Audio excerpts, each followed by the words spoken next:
Riigikantselei peamine ülesanne on toetada Vabariigi Valitsust ja peaministrit riigi valitsemisel. Selleks Riigikantselei toetab valitsust pikaajaliste eesmärkide seadmisel, toetab valitsust valitsuse tööprogrammi tegemisel, vaatab, et seatud eesmärgid ja ülesanded saaksid täidetud ja vajadusel võtab mõned eriti olulised eesmärgid enda vedada.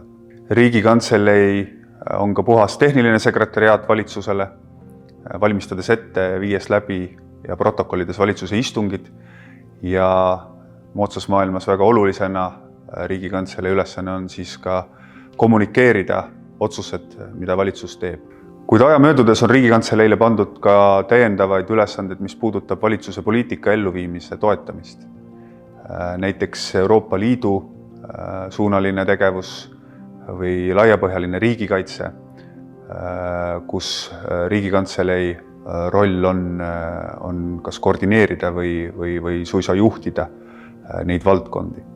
Lisaks Riigikantselei tegeleb ka muude oluliste asjadega nagu tippjuhtide valimine riigile ja kõik, mis seondub ka riigi sümboolikaga. Riigikantseleid juhib riigisekretär, kes võtab osa valitsuse istungitest. Valitsuse istungite protokollid ja valitsuse õigusaktid kannavad riigisekretäri kaasallkirja.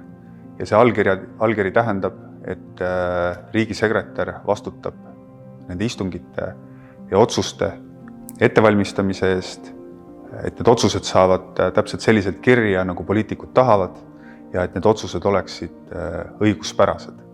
Riigisekretär võtab valitsuse istungist osa sõnaõigusega, hääleõigust riigisekretäril valitsuse istungitel ei ole, otsuseid teevad ikkagi poliitikud.